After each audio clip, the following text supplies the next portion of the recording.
दर्शकगण, श्रोतागण, भाई और बहनों, मातृशक्ति को नमन के खास, विशेष, मनमोहक, हमें चित्त समाधि देने वाला, रोम रोम को पुलकित करने वाला और नया उत्साह देने वाला और एक अच्छा इंसान बनाने वाला, मानवतावादी सूत्र देने वाला और हमारे जीवन का किस तरीके से विकास हो, व्यक्तित्व विकास हो, सर्वांगीण विकास हो और हम हर क्षेत्र के अंदर आगे से आगे बढ़ते रहें, उनके सूत्र देने वाला, योग दर्शन शिक्षा की बातें बताने वाला, लाइफ स्टाइल के बारे में बताने वाला कार्यक्रम में आपका हार्दिक स्वागत है, अभिनंदन है, सत्कार है। स्थान एक ऐसा कार्यक्रम जिसमें प्रतिदिन नए नए विषयों के साथ प्रवेश होते हैं। हर विषय सागर सी गहराई लिए होता है, पर्वत की ऊंचाई लिए होता है, यानी कि उस विषय को सांगोपांग बनाया जाता है, होलिस्टिक बनाया जाता है, मल्टी डायरेक्शनल बनाया जाता है, ताकि कि हर मानसिक स्तर के, हर रुचि के, हर उम्र के और हर वर्ग के लोगों के लिए वो उपयोगी सिद्ध हो सके और उसमें से कुछ वो ऐसी सामग्री को एक्सट्रैक्ट कर सके जिससे कि उसका जीवन का निर्माण हो, इंसान बदले, इंसान में रूपांतरण हो। तो इसी क्रम के अंदर आज जो हमारी बुराई है, सामाजिक बुराई है, उसको लेकर के आपके सामने प्रस्तुत हो रहे हैं। आज का हमारा विषय है पशु हिंसा पाप है। भाई और बहनों, दर्शकगण, श्रोतागण, दो शब्द है, एक तो पशु और दूसरी हिंसा। सबसे पहला हिंसा किसे कहते हैं? किसी भी जीवित प्राणी को मारना, प्रताड़ना देना और उसके किसी अवयव को छेदन भेदन करना, उसको मानसिक टॉर्चर देना और उसे हर तरीके से उसको परेशान करना जो है, ये हिंसा कहलाती है। उसी तरह से व्यक्ति स्वयं भी अपने आप डिप्रेशन में जाता है, अपने आप को कष्ट देता है, सुसाइड करता है या अपने स्वयं को जितना कष्ट देता है वह भी हिंसा है। दूसरे को कष्ट देना, दूसरे को दुख देना और स्वयं को दुख देना, दोनों हिंसा कहलाती है। और पशु, देखिए कि 84 लाख जीवा योनि के अंदर पशु होते हैं, पक्षी होते हैं, पेड़ होते हैं, पौधे होते हैं और ये सभी तरह के जीव जो है इस पर्यावरण के अंदर, इस सृष्टि के अंदर, इस नेचर माँ के अंदर अपना जीवन यापन करते हैं और अपने कर्मों के अनुरूप वो अपना जो है वो कर्म भुगतते रहते हैं, उसके परिणाम भुगतते रहते हैं। देखिए कि जो 4 गति कहलाती है, नरक गति, तिर्यंच गति, मनुष्य गति और देह गति। नरक गति के अंदर नारकी के जीव होते हैं जो कि हमारी पृथ्वी के नीचे कहे जाते हैं और तिर्यंच गति के अंदर ये पशु पक्षी आते हैं। जितने भी पशु पक्षी होते हैं, पेड़ है, पौधे है, ये सब तिर्यंच गति में आते हैं। नरक गति, तिर्यंच गति, मनुष्य गति में मनुष्य आते हैं, देव गति में देवलोक के अंदर रहने वाले देव आते हैं। इन 4 गतियों के अंदर सारे जो है प्राणी निवास करते हैं और अपने कर्मों का भुगतान करते हैं। तो ये पशु पक्षी है हमारे पर्यावरण के बहुत ही उपयोगी अंग है।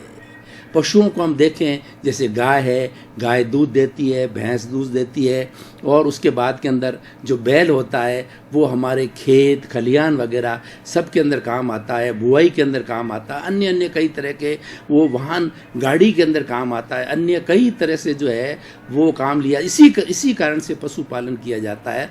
पक्षी भी हमारे बहुत उपयोगी होते हैं और पक्षियों के लिए तो ऐसा है जैसे कबूतर है, कबूतर जो बीट देता है उस बीट के अंदर इतनी गर्मी होती है, अगर किसी फोड़े के ऊपर उस कबूतर की बीट को जो है वो गर्म करके लेप कर दिया जाता, बांध दिया जाता तो फोड़ा पक जाता। ये नेचुरल विधियां थी और ये हमारी होम साइंसेस थी जो पहले हम किया करते थे और उससे सारी बीमारियों का जो है, बीमारियों को साध्य किया करते थे। इस तरीके से इस कॉस्मॉस के अंदर जितने भी पशु पक्षी प्राणी, छोटे मोटे वायरस, चूहे जो है जितने भी रहते हैं सभी हमारे उपयोगी है। पेड़ पौधों को देखिए कि पेड़ पौधे में ऑक्सीजन देते हैं और ख़ास तौर से देखिए पीपल का वृक्ष जो 24 आवर्स में ऑक्सीजन देता है, इसीलिए पीपल की पूजा होती है और पीपल 24 आवर्स ऑक्सीजन देने के कारण से हमें प्राणवायु देता है। विज्ञान ने इतनी तरक्की कर ली है लेकिन उसने जो ऑक्सीजन बनाने की कोई भी फैक्ट्री अभी तक तैयार नहीं की है। ऑक्सीजन की बोटलिंग अवश्य करता पर वो सारी ऑक्सीजन तो है हमें पेड़ पौधों पर्यावरण से मिलती है। अगर पेड़ पौधे ना हों तो हमारा जीवन दुर्भर हो जावे और हम 1 मिनट भी जिंदे नहीं रह सकते हैं। किसी भी प्राणी को लीजिए, सृष्टि का हर प्राणी उपयोगी है और हर प्राणी को इस नेचर माँ ने जन्म दिया है और हर प्राणी जीना चाहता है, मरना कोई नहीं चाहता है।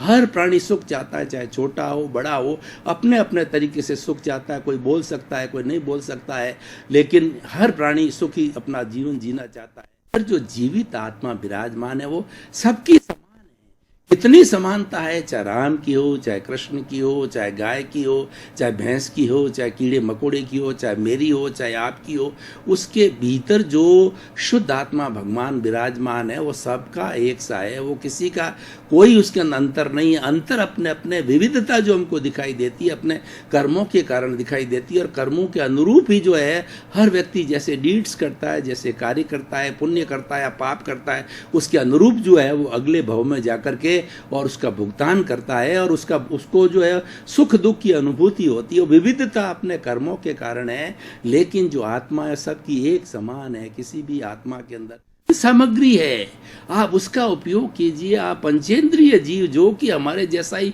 5 इंद्रिय वाला, स्पर्शन रसन घ्राण चक्षु श्रोत्राणी इंद्रियाणी, और वो पूरा संपूर्ण रूप से जो प्राणी है उसको मार करके आप खाते हो, उसका गोश्त खाते हो, तो आपको क्या जरूरी है क्या? आपका सर्वाइवल तो जो है कंदमूल खा करके, सब्जी खा करके, रोटी खा करके, और किसी भी तरीके से आपका पेट भर सकता है। पेट भरना जायज़ बात है, ये आपकी नीड है, शरीर की आवश्यकता, वो तो हमें लेना ही पड़ेगा, और उसके लिए सारी व्यवस्था प्रकृति माँ ने कर रखी है। लेकिन आप ये गलत कार्य, दुष्कार्य क्यों कर रहे हो? ऐसा करने से इस प्रकृति के अंदर असंतुलन पैदा हो गया। पाप तो सबसे बड़ी है ही है, उसका पाप का बदला तो आपको हर हालत के अंदर उसका चुकाना पड़ेगा। आने वाला वही जीव जो है वापस आपसे उसी तरह का बदला ले रहा है जिसको आप मारोगे। जितने कसाई होते हैं रोज जो है ये मुर्गे काट कर उसका मांस बनाते हैं, बकरे करके गोश्त का कार्य करते हैं, वो लोग स्लॉटर हाउस चलाते हैं, तो वो लोग निश्चित रूप से उनकी गति बहुत दुर्गति होगी, वो नरक गति में जाएंगे, और इतना दुख होगा, असहनीय हो जाएगा, क्योंकि वो कार्य ऐसे दुष्कार्य कर। इसीलिए हमारी सोसाइटी के अंदर ये जो पशु हिंसा है इसको रोका जाना चाहिए, तो इसको बिल्कुल बंद कर दिया जाना चाहिए। और जो हमारा भारत है जो कि एक शाकाहार देश कहा जाता है, विश्व के अन्य देशों में भारत की एक छाप है शाकाहार देश होने के कारण, तो हमारी छाप के कारण तो हमारी विशेष ड्यूटी बन जाती है कि हमारे यहाँ तो मांसाहार बिल्कुल बंद किया जाना चाहिए, और जिस तरीके से नशा वगैरह है वो बंद किया जाना चाहिए, जो कि हमारे शरीर को लील जाता है, शरीर को नष्ट कर देता है। उसी तरीके से मांसाहार जो है बहुत बड़ा पाप का भी कारण है, और साथ साथ के अंदर हमारी जो पशु पक्षियों के प्रति जो करुणा की भावना है वह समाप्त होती है, क्रूरता बढ़ती है। और देखिए जो मांस जो वगैरह खाने वाले लोग होते हैं, मांसाहारी होते हैं, वो बड़े क्रूर होते हैं, क्योंकि जो व्यक्ति पशु को मार सकता है तो उसका मांस खा सकता है, तो भीतर जाकर इसमें क्रूरता का भाव आ जाएगा, और वही लोग ज़्यादातर अपराधी बनते हैं, और वही लोग जो है आतंकवादी बनते हैं। उसके अंदर करुणा के कोई भाव नहीं होता है। ये एक मानव जाति पे बहुत बड़ा कलंक है कि मनुष्य होकर के भी करुणा के भाव ना हो तो किस में भाव होंगे? जबकि इस नेचर माँ ने मनुष्य को सबसे बड़ी जो है ये जिम्मेवारी दी है, उत्तरदायित्व दिया है कि तुम अन्य प्राणियों के प्रति करुणा का भाव रखोगे, क्योंकि तुम्हारी समझ बहुत ऊंचे दर्जे की है और तुम्हारी सोच सही है। इस कारण से दूसरे पर्यावरण का संरक्षण करो, प्राणियों का संरक्षण करो, प्राणियों को मारो मत। प्राणियों को जो है लोग तो क्या करते हैं, बहुत से अच्छे लोग भी होते हैं, बहुत अच्छे एनजीओ हैं जो कि जो देखिए जैसे गौशालाएं हैं, तो गौशाला कितना सुंदर सिस्टम है कि उसके अंदर अलग अलग की जो है अपाहिज गौएं हैं या जो है वो बांझ गौएं हैं और जो बेचारी अंधी गऊ हैं, सभी तरह गऊओं को हजारों की तादाद के अंदर गौशाला में रखा जाता है।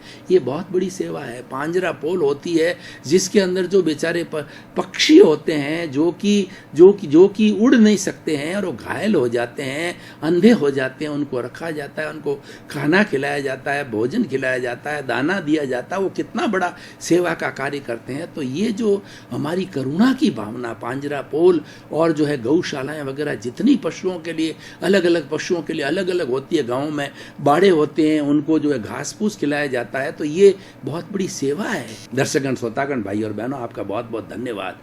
पुनरुत्थान कार्यक्रम आप देखते रहिए।